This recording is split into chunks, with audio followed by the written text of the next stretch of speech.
The first time I met Gord Nixon was a little over a decade ago. I was on a plane from Toronto to Vancouver, and it was back in the days when they had the on-plane telephones, and Gord spent the entire flight renegotiating terms of a transaction very, very effectively, and I was impressed. It's incredibly important to get the perspective of someone like Gord Nixon, who runs both a large wholesale bank and a major retail bank, both in Canada and abroad. So he brings really a unique perspective on a wide range of banking activities, and from all the way from risk management to risk taking.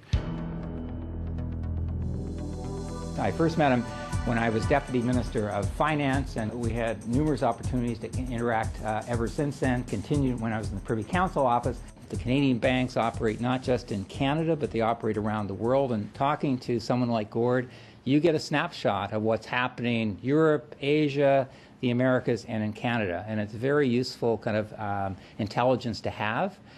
Equally, you get a sense of where the bankers like Gord, feel that there may be stresses and strains in the economy and policy issues, and it's a very, very constructive relationship.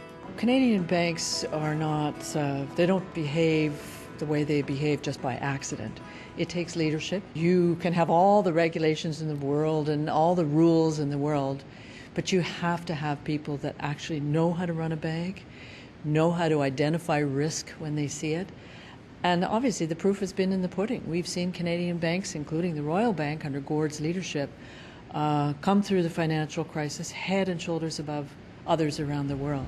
In this very tumultuous time, you find Gord's opinion is very, very often sought out and certainly respected and taken into the mix, which is a huge advantage not only for the Royal Bank, but for banks in Canada in general. I think he's a man that at his core believes in fairness and in equity, and that he has a role to play in helping achieve that in our community. He is a leader who walks the talk. He chaired the United Way campaign. He's chairing the Queen's University Capital campaign. He's chaired the board of Mars Discovery District. He chairs the Toronto Region Immigrant Employment Council. He gives of his leadership to community because he cares about community and because he believes that he can make a difference. Well, the first time I sat down with Gord was when he had agreed to come on as chair of the Toronto Region Immigrant Employment Council.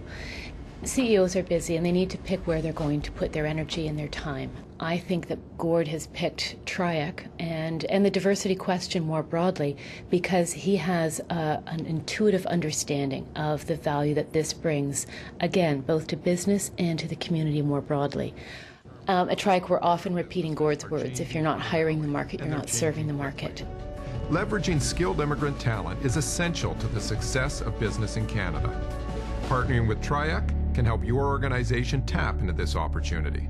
And I think that we in Canada are trailblazing in this regard because we have other OECD countries that are coming to us saying, how are you doing that? How are you bringing the corporate sector into this leadership role, the private sector? Because that is really a unique feature of what we're doing. He has strong expectations for the institution he heads, but I think he also has kind of strong and great ambitions for the country he is a leader in. Gord is focused, he's determined, and he sets the bar high. He's a true professional. He really cares about the business, and he's amazingly effective. Whether you're on a flight to Vancouver, whether you're across the table as a central banker, whether you're a competitor, whether you're a corporate CEO, when Gord Nixon speaks, people listen.